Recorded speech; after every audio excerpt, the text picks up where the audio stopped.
तमाम अहले बैत अतहार का एहतराम किया जाए।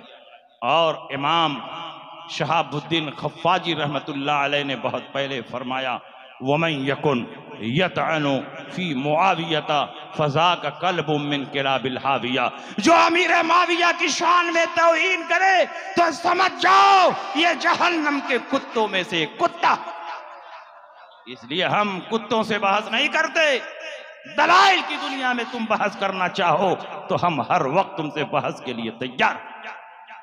इन्हीं बातों के साथ मैं आपके दरमियान से रुखसत हो रहा हूं और हजरत मौलाना गुलाम मोहिउद्दीन साहब जो सवालात की लिस्ट लेकर बैठे हैं वो सवालात पढ़ें और इंशाअल्लाह मैं मुख्तसर अंदाज में उसका जवाब आपके सामने पेश करूं।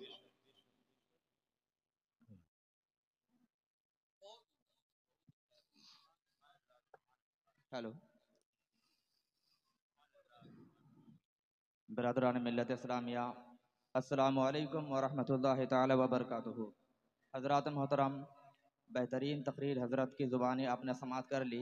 अब वादे के मुताबिक सवाल और जवाब का एक अहम मरहला आपके रूबरू पेश किया जाता है और मैं समझता हूँ कि इंशाअल्लाह तबारक व तआला इस नौइयत का यह पहला प्रोग्राम रहेगा जहाँ आपको जलसे में तकरीर के साथ साथ कुछ अहम मसाइल भी सीखने का मौका मिल रहा है।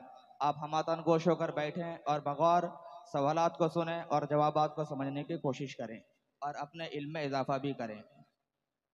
यहाँ पर दौर हाजिर के तकाज़े के मुताबिक कुछ अहम सवालात को मुरतब किया गया है। मैं हज़रत की खिदमत में इन सवालात को पेश कर रहा हूँ, आप बगौर सुनें और अपने इल्म में इजाफा करें।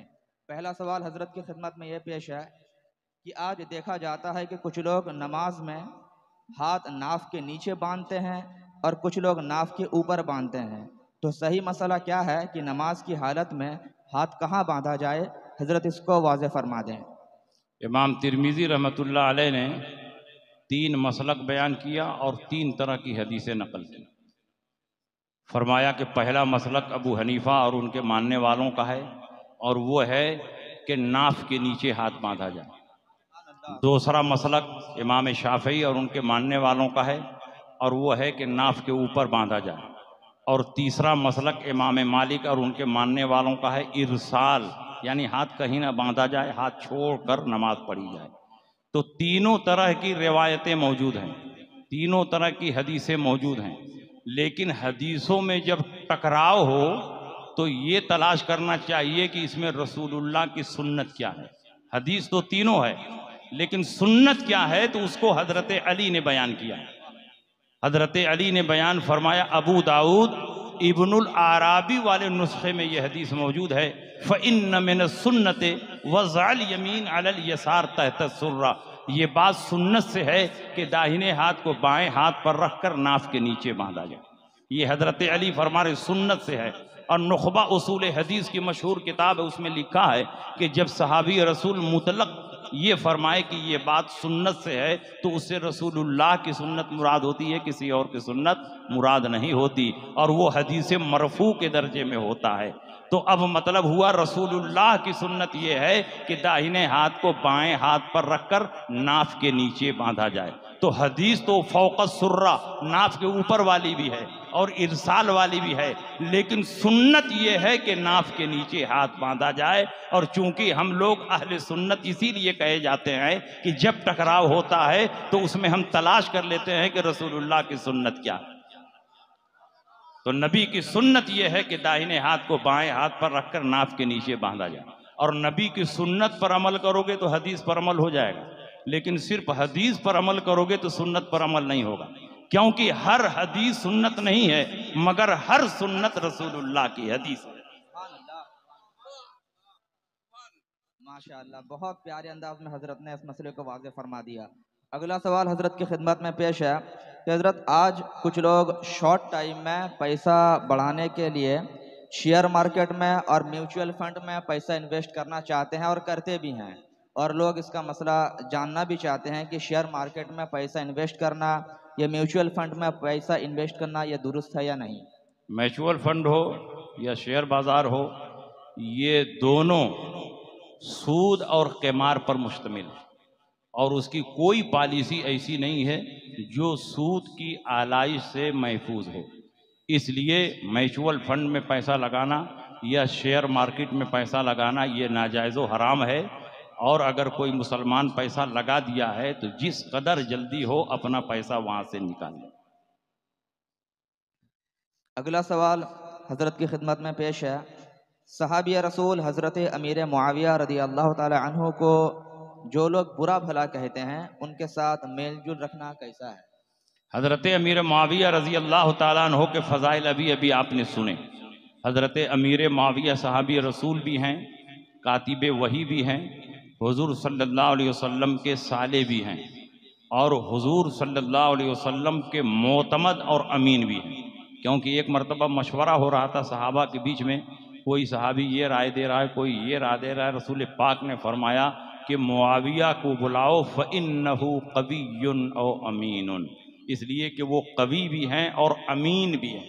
तो जिनको रसूल पाक ने अमीन फरमाया हो, जिनसे रसूल पाक ने किताबत वही की खिदमत ली हो, जिनसे रसूल पाक ने प्यार किया हो, मोहब्बत किया हो, और जिनको अल्लाह ने जन्नत की बशारत दी हो, रज़ा की सनद अता फरमाई हो, जिनको फलाह कामरानी की ज़मानत मिली हो, जो मग़फ़िरत याफ्ता हो, उनको बुरा भला कहना ये सुन्नी का शेवा नहीं है।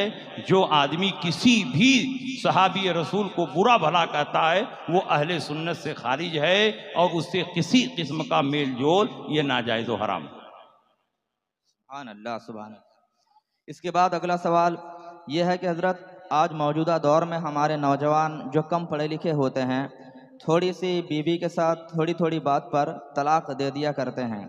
क्या हमारी शरअ में तलाक देने की कोई जायज़ सूरत भी है, और अगर है तो तलाक देने का सही तरीक़ा क्या है? देखिए, तलाक जो है अब गज़ुल मुबाहात से, यानी जो मुबाह और जायज़ चीज़ें हैं उसमें सबसे नापसंदीदा चीज़ तलाक है। तो जायज़, ज़रूरत पड़ जाए, हाजत पड़ जाए तो तलाक देने की इजाज़त है। लेकिन रसूलुल्लाह सल्लल्लाहु अलैहि वसल्लम ने मुबाह चीज़ों में सबसे ज़्यादा नापसंद तलाक को फरमाया, लेकिन इजाज़त भी दी है तलाक की। इसलिए कि अगर तलाक की इजाज़त न दी जाए तो हो सकता है कि औरत ट्रेन के सामने कट जाए और फंदा लगा करके मर जाए। तो शरीयत ने छुटकारे की एक राह भी रखी है कि भाई निबाह नहीं हो रहा है तो तलाक ले लो और अलग हो जाओ, जान देने की कोई ज़रूरत नहीं। तो ज़रूरत पड़ने पर तलाक देना जायज़ है। और तलाक देने का सबसे अहसन तरीक़ा पूछा गया है, सबसे बेहतर तरीक़ा क्या है? तो तलाक देने की 3 सूरतें हैं, तलाक अहसन, तलाक हसन, तलाक बिदई यानी तलाक बिदअत। सबसे अहसन और अच्छा तरीक़ा यह है कि अपनी बीवी को उस तोहर में, बाकी के ज़माने में उस तोहर में एक तलाक दे जिसमें बीवी से हम बिस्तरी न की हो, और उसके बाद उसको छोड़ दे यहाँ तक कि उसकी इद्दत पूरी हो जाए। यानी दूसरी और तीसरी तलाक देने की ज़रूरत ही नहीं है, सिर्फ तोहर में एक तलाक दे और पूरी इद्दत गुजर जाए। जब इद्दत गुजर जाएगी तो बिल्कुलिया औरत निकाह से निकल जाएगी, औरत भी आज़ाद है, मर्द भी आज़ाद है। बाद में अगर शौहर को निकाह भी करना हुआ तो हलाले की ज़रूरत नहीं पड़ेगी, बल्कि नए महर पर गवाहों की मौजूदगी में उस औरत से ईजाब व कबूल कर सकता है, हलाले की कोई ज़रूरत नहीं पड़ेगी। तो ये नदामत से बहुत दूर है ये तरीका, शर्मिंदगी नहीं उठानी पड़ेगी, इसको कहते हैं तलाक अहसन। माशाअल्लाह। अगला सवाल हज़रत की खिदमत में ये पेश है कि आज कसरत के साथ मुस्लिम लड़कियां गैर मुस्लिम लड़कों के साथ भाग रही हैं और शादी कर रही हैं, यहाँ तक कि अपना धर्म, अपना मजहब छोड़कर मुर्तद भी हो जा रही हैं। इसके रोकथाम के लिए हमें क्या कदम उठानी चाहिए? ये मसला बहुत नाजुक है और कौम मुस्लिम के लिए ये बहुत बड़ा अलमिया भी है। इसकी सबसे बड़ी वजह मखलूत तालीम है। स्कूल कॉलेज में बच्चियाँ मखलूत तालीम हासिल करती हैं, जिसमें मर्द भी होते हैं, औरतें भी होती हैं, गैर मज़ाहिब के लोग भी पढ़ते हैं, अपने मज़हब की बच्चियाँ भी पढ़ती हैं। तो उनसे मेल जोल और लगाव की वजह से दोस्ती होती है, फिर दोस्ती प्यार में बदलती है और फिर यही बच्चियाँ उनके प्यार में मुर्तद होकर घर बार छोड़कर चली जाती हैं। तो मुसलमानों को चाहिए कि मुसलमान खुद कोशिश और मेहनत करके अपना कॉलेज खड़ा करें, अपना स्कूल बनाएं और अपने माहौल के हिसाब से तालीम दें, दीनी तालीम भी दें और दुनियावी तालीम भी दें। और निकाब के साथ औरतें उसमें जाएं, पढ़ाने वाले मुसलमान हो, पढ़ने वाले सब मुसलमान हो, लड़कियों का स्कूल अलग हो, लड़के का स्कूल अलग हो, और माँ बाप लड़कियों की सख्त निगरानी करें, बिला ज़रूरत उनके हाथ में मोबाइल न दें, ज़रूरत के वक्त मोबाइल दें तो उनकी निगरानी भी करते रहें, उनकी एक एक नकलो हरकत पर नज़र रखें, तो इंशाअल्लाह इर्तिदाद का दरवाज़ा बंद हो सकता है और हमारी बच्चियों की तालीम भी मुकम्मल हो सकती है। सुभान अल्लाह, बहुत अच्छा। अगला सवाल हजरत, बहुत सारी हमारी बहनें एक सवाल पूछती हैं, अगर मुनासिब समझे तो उसका जवाब इरशाद फरमा दें। वो सवाल यह है कि जिन औरतों को सीज़र के ज़रिए बच्चा पैदा होता है, तो 2 बच्चे होने के बाद डॉक्टर पूछता है कि अब हमें क्या करना है, तो जो दीनदार औरतें होती हैं तो वहाँ पर परहेज़ करती हैं, लेकिन आज एक नया तरीक़ा ये चला है कि जो रहम होता है उसका मुंह सिल दिया जाता है। इसको इन इलाकों में औरतें कहती हैं कि बच्चादानी उल्टा देना। एक्चुअल में वो उल्टा देना नहीं है, वो रहम को, बच्चादानी के मुंह को सिल देता है डॉक्टर, तो उससे इस्तिक़रार हमल फिर होता ही नहीं। तो क्या अज़रूय शरा ये तरीक़ा दुरुस्त है? देखिए, आर्जी तौर पर हमल को रोकने की तदबीर करना बरबनाए ज़रूरत जायज़ है। मसलन उसको बच्चे की ज़रूरत नहीं है, या बच्चा बहुत छोटा है, दूध पी रहा है, दूसरा बच्चा हो जाएगा तो माँ उसकी किफ़ालत नहीं कर पाएगी, उसके पास दूध नहीं है, या माँ बहुत कमज़ोर है कि जान जाने का ख़तरा है, तो इस तरह की मजबूरी अगर हो तो हमल से बचने की आर्जी तदबीरें करने की इजाज़त है, और ये अज़्ल के हुक्म में, और रसूलुल्लाह के सहाबा ने अज़्ल किया है। मिशकात शरीफ में हदीस मौजूद है कि हम अपनी औरतों के साथ और बादियों के साथ अज़्ल करते थे और कुरान नाजिल हो रहा था।